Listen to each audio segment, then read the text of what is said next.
No major injuries then. Good. I briefed the recovered soldiers and sent them on their way as quickly as I could, but nevertheless feared they would not make it in time.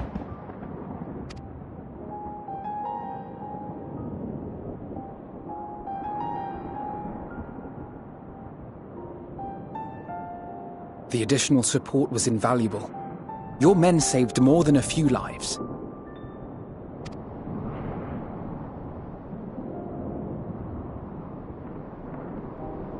Though not all, I regret to say.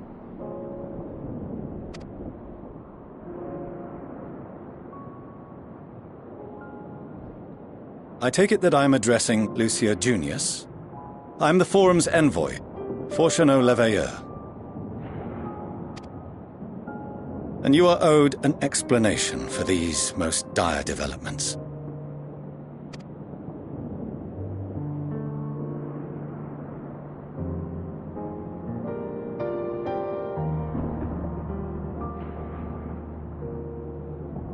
Another trial wrought by the final days.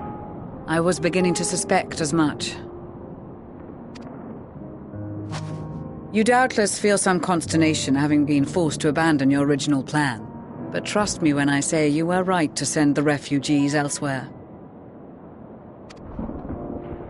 Beasts have been sighted within the capital.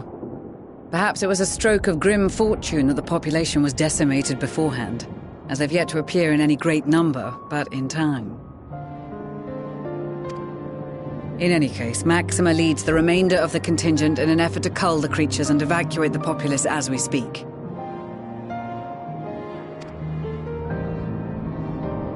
Once the airships have taken to the skies, I pray your men can be persuaded to join him. You'll permit us to retain our weapons? I wouldn't have sent you after the Scions were I expecting you to stab them in the back.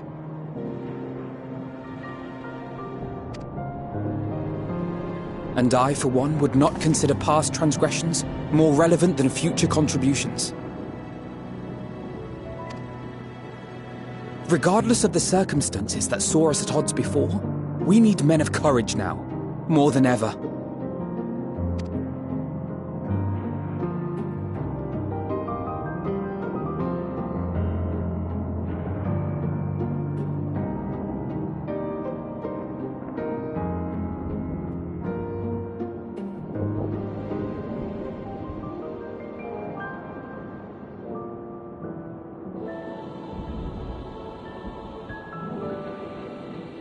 We swore to defend Garlemald, and so we shall.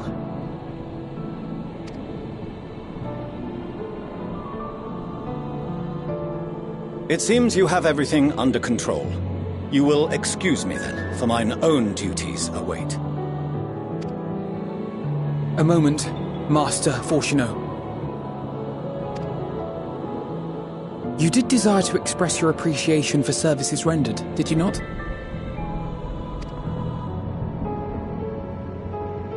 I did. Though if you intend to again ask that Charlian alter its course, you will find my gratitude insufficient. 'Tis nothing so onerous. I wish to hear the details of this grand endeavor of yours.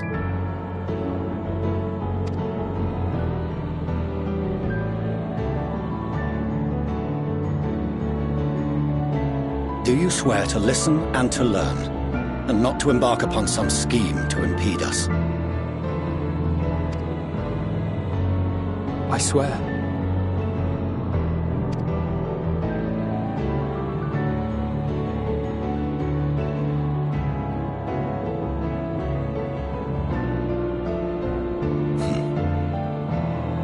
Any other I would doubt, but you I trust to keep your word.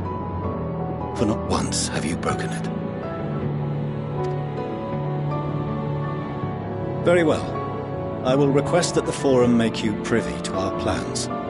You may await our summons at the Baldessian Annex, assuming the decision is in your favor.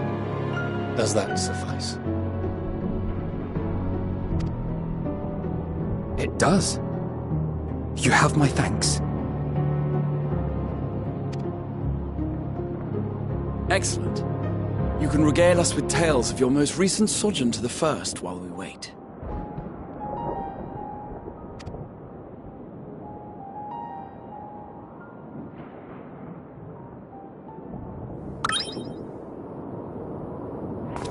Did you hear something just now?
Dawn may banish even the darkest night, and to this bitter clime bring warmth and comfort.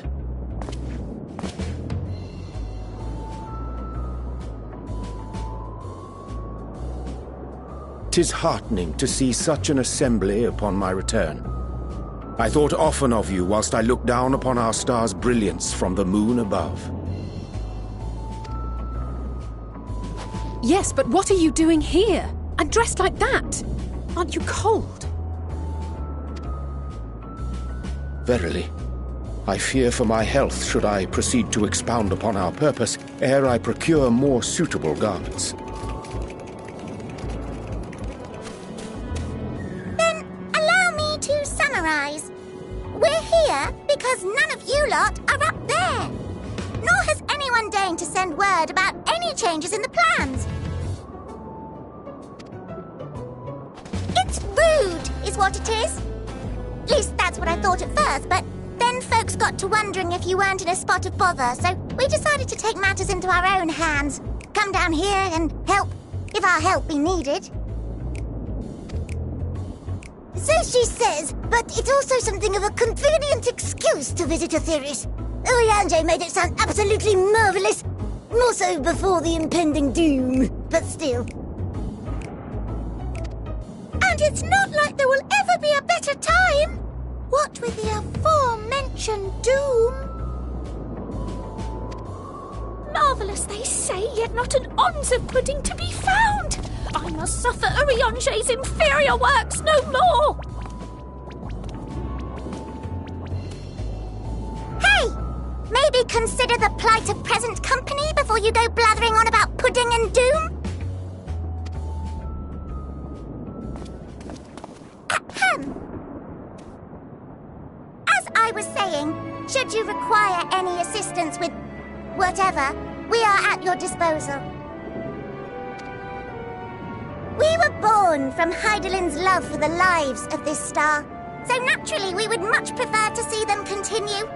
Twiddling our thumbs up on the moon is hardly conducive to that, though, is it?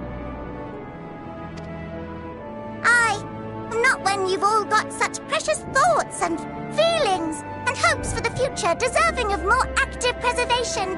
Speaking to Oriange made us realize that while we've carried out our duties to the letter, we've failed to fulfill them in spirit. From there, it was just a hop, skip, and a jump towards resolving to do better. So please, show us how. Help us help you.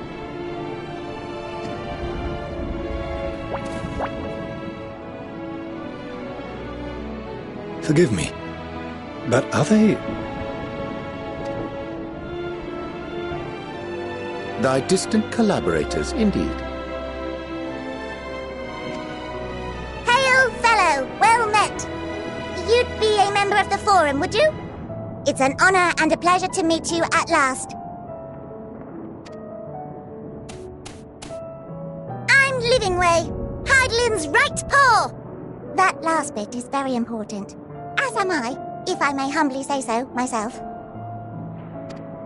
I bid you welcome to our star, Livingway. On behalf of the Forum, I thank you for traveling such a distance to meet us. As you have surmised, preparations for the Exodus have not proceeded as smoothly as we had hoped.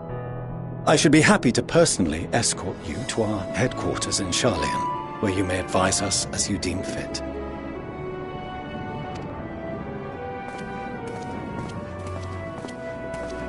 'Twas with reluctance that I set aside the great work of readying the moon for habitation. Be assured that I did so only after the Loperites made plain their earnest desire to come hither, and I myself felt a growing certainty that their contributions here would prove invaluable.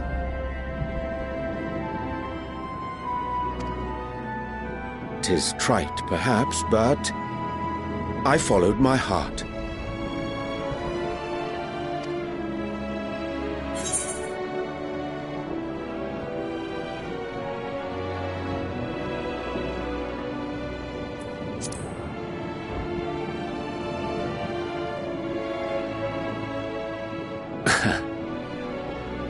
I am no esteemed philosopher of Eld. Nevertheless, 'tis my hope that what little knowledge I shared shall serve them well, and perchance help save us all. Wilt thou attend us at the Forum and lend thine own wisdom?